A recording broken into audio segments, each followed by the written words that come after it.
Earlier this year, I decided to finally take a chance and try out the highly divisive game known as Death Stranding 1. Now, I had heard a lot of the criticisms levied towards this game, such as it having a very messy and complicated story, or that the gameplay resembled that of an Amazon package delivery simulator. But the thing is, after I finished the game, I actually kind of enjoyed it. Now, don't get me wrong, there was definitely a lot of things that just felt weird as I was playing it or just didn't work for me, but at the end of the day, it got me interested enough to try out its sequel that was coming out later, Death Stranding 2.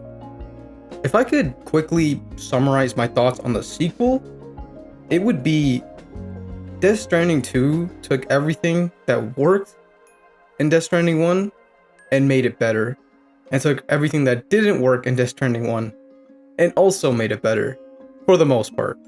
Like a good sequel should. Now, right away, I want to start by talking about the story of Death Stranding 2, and it's mainly because I won't have a lot to say about it. Now, that's not to say that the story is bad, in fact, I think it's far from it, but I just think it'd be complicated to talk about the story, but not spoil it. Death Stranding 2's story was a lot of things. It was fun, it was heartbreaking, it's weird in the best possible ways, and above all else, it is well paced. It was fun enough that while I was off doing deliveries that weren't for the main quest, I spent my time between traveling from location to location, thinking about the previous story moment that had happened and how that would tie into what might happen next, and theorizing. I compare that to my experience with Death Stranding 1, where all I did was the main quest, but every single story moment in Death Stranding 1 just felt like a character dumping a huge amount of lore and exposition on me that just left me more and more confused as the story went on, and it just felt like the reward for pushing through the story wasn't as big as it is in Death Stranding 2.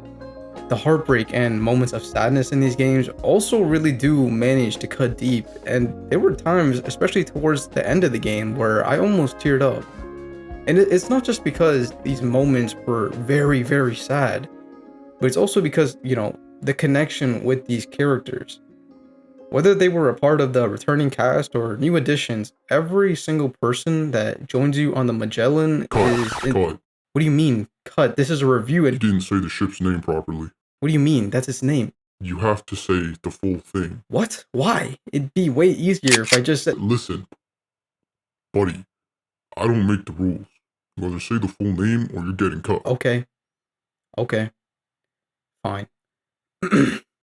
Whether they're a part of the returning cast or new additions, every single person that joins you on the DHV Magellan is fun, quirky, and has their own scars that they're trying to recover from. Seriously, it almost feels like they're One Piece characters because every single person has their own traumatic backstory. Throughout my time with the first game, I had a hard time resonating with any character because everyone just served as a huge exposition dump. Trying to wrap my head around lore that was being dropped on me, combined with the fact that I was always getting calls from these characters who were, again, just telling me stuff I already knew, or more new info, meant there was no time for me to understand who these characters were just beyond this. In this game, when you're doing deliveries, even if it's for the main quest, it's usually just you, the sound effects of walking on terrain, and the music player that you could turn on and off at your own choosing. All this is to say that the time I get to spend with these characters always felt fun and always has me interested. I loved the friendship that Fragile, Rainy, and Tomorrow had. I have found Hartman in this game to be a lot more fun to be around with this 21-minute gimmick, leading to some funny moments. Sam himself has a ton more agency and actually feels like he's a part of the crew and not just some walking brute that grunts at everything. But my personal favorite character was Dollman, who pretty much acts like Sam's Mimir if you're familiar with God of War. He'll comment on Sam's behavior from time to time as you go through the world, but not in an overly annoying, you don't know what you're doing kind of way.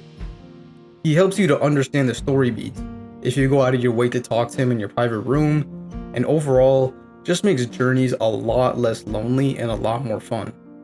Oh yeah, and there's also Higgs. honestly, all I want to say about Higgs is that he is still an amazing villain who somehow ends up being even more menacing than he was in the first game. The last thing I want to mention about the story before moving on to gameplay is pacing. I'm going to keep it short and sweet. The pacing in this game is leagues better than it was in the first game. Again, as someone who only ever did the main story in the first game, I constantly found myself internally begging for there to be something cool that happened after the 5th delivery in a row, only for that moment to just be a huge exposition dump and on the rare occasion, a mediocre boss fight. In the second game, I found they struck this perfect balance between keeping the core gameplay loop of delivering packages, but also mixing that in with moments of character growth, genuinely cool boss fights, and also interesting lore building moments that aren't always going to just confuse you. On another note, I just want to say, I know it sounds like I'm bashing the first game, but truthfully, I'm making these comparisons to show just how great of a sequel Death Stranding 2 is. It took what worked in the first game and made it better for the most part, and wholly improved on areas that were just straight up lacking. At the end of the day, Death Stranding 1 had this impossible task of helping you get acquainted with this world and everything that's happening in it and why it's happening, and it serves as this foundation that if Death Stranding 1 didn't accomplish, Death Stranding 2 would have had to cover for. I think everything that made Death Stranding 1 bad in a weird way also makes Death Stranding 2 good. I don't know if that makes sense. But moving on from story elements to talk about gameplay, going into this game, I wanted to make an effort to not only do the main story, but also do side stuff as well. I really wanted to try and experience everything that this game had to offer. The best way to describe Death Stranding 2's gameplay is that it does a lot better than the first game, but it's still lacking in some degree. Let's take building structures and moving around the map, for example. In this game, they've added things like monorails, mines, and the DHV Magellan you can use to fast travel around. If you combine all these different things, building roads and other structures becomes an absolute breeze, and it takes pretty much no effort at all. Zip lines as well can curve now, which makes it even easier to make a zipline network that we all know and love. And also vehicles. You get vehicles a whole lot faster than you do in the first game. I'm talking maybe if you're doing the main story stuff, you can get a tri-bike within the first hour of gaming. And to top it all off, you also have this skill tree which has a ton of useful abilities that you can add to your arsenal. I think all these different additions that they made to building structures and moving across terrain and the ease at which you could do that now is going to be somewhat divisive. Some people are just not going to like how much easier it is to travel from point A to B. They're going to miss the friction that comes with traveling across challenging terrain. But people like me, on the other hand, every time I joined a new area to the chiral network, I was just happy to go build more of this road and monorail network. It was an absolute blast and I loved every second of it. Combat is another area where overall I feel like it got a significant improvement. Now, enemy camps are still just as easy to clear as they were before, where you could honestly go in guns blazing and be completely fine. But I found that the main story itself was where the real challenge started to come in, especially with the new mech enemy types. When you first meet them, I feel like most players aren't going to get much of a challenge out of them and treat it as if they were fighting a regular enemy camp. But as the game goes on and more different variants of the mech start to show up, it starts to get a lot more challenging. I actually found myself starting to use things like cover, thinking about what gear I actually wanted to bring with me, and started panicking sometimes, especially towards the later half of the story in the final act, when they were throwing tons of these different enemies at you, and you were just like, what do I do? I was not prepared for this. Besides the regular enemies, the bosses have also received a significant improvement in my opinion. Now, to be clear, Death Stranding is a package delivery game first and a third-person shooter game second. So, the bosses in the first game being bullet sponges that you could just unload a bunch of clips into to win never really bothered me an insane amount. But in the second game, bosses are still a little bit on the easier side, yet they still have a lot more thought put into them, with small things like hitting weak points to do more damage, some attacks that can straight up one-shot you, and also just being insanely good set-piece moments. The sandbox of gear you have to tackle combat with, assuming you're increasing the connection level of facilities, is a lot. Again, I still think combat in this game is too easy for the amount of tools that they're giving you, but there's definitely a lot of room for fun experimentation with what you get. I think the one major downside to this game's combat is the BTs. BTs in this game are an absolute joke. 90% of the time, you can just crouch run past them, or if you're in a vehicle, straight up drive right by them. And even if you do get caught, it feels ridiculously easy to beat the catcher you're facing. But I think the worst part about them is that you can straight up see every single BT. There's no horror aspect to it anymore. In the first game, I remember whenever I saw my Elder deck light up because it sensed BTs, I remember genuinely getting a little scared.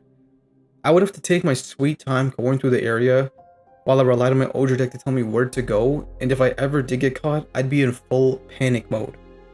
In this game, I vividly remember just running through an area full of Watchers, which is a new BT type that can straight up see you, and just shooting them all because they pose that little of a threat. But yeah, honestly, in terms of what I could say about the things I liked and didn't like about this game, that's pretty much where it stands. There's some things I also didn't mention, like, for example, the music in this game is absolutely phenomenal. I think Woodkid specifically makes some of the absolute best soundtracks in this game. I love the addition of being able to just play music on the fly whenever you want to. I think Death Stranding 1 sorely missed that feature, and having it in Death Stranding 2 is just a great way to appreciate the music in this game even more. The graphics, I don't think I need to say anything about the graphics. I think that's one of the biggest things being talked about when it comes to this game is how insanely realistic everything looks, from the character animations, the faces, and the world itself. It's honestly crazy how realistic all this looks. And finally, I didn't mention this enough, but the voice acting from every single person here is phenomenal. I think Troy Baker, Norman Reedus, the person that plays Fragile, I don't remember her name, but literally every person in this cast did a phenomenal job of making their character come to life, and I really do think that without this voice acting, I would not have connected with these characters as much as I did. But yeah, that's my thoughts on Death Stranding 2. I think this game is, again, at the end of the day, a ton better than Death Stranding 1. I do think it's worthy of being in the running for Game of the Year. I still think I want Expedition 33 to win, but I can definitely see some people out there wanting Death Stranding 2 to win after playing it, because it's completely fair. This game definitely deserves all the hype it's getting. And if you were a fan of Death Stranding 1, you're going to like Death Stranding 2. If you weren't a fan of Death Stranding 1, maybe there's a chance for you to like Death Stranding 2, but the problem is you have to have played Death Stranding 1 to understand anything in Death Stranding 2, or you're just going to be lost the entire time. And at the end of the day, the gameplay is still delivery package simulation more than it is third-person shooter. But yeah, those are my thoughts. I hope you guys enjoyed the video. Let me know what your thoughts on Death Stranding 2 are, and if you're enjoying it or not enjoying it, and I will talk to you guys later. See you.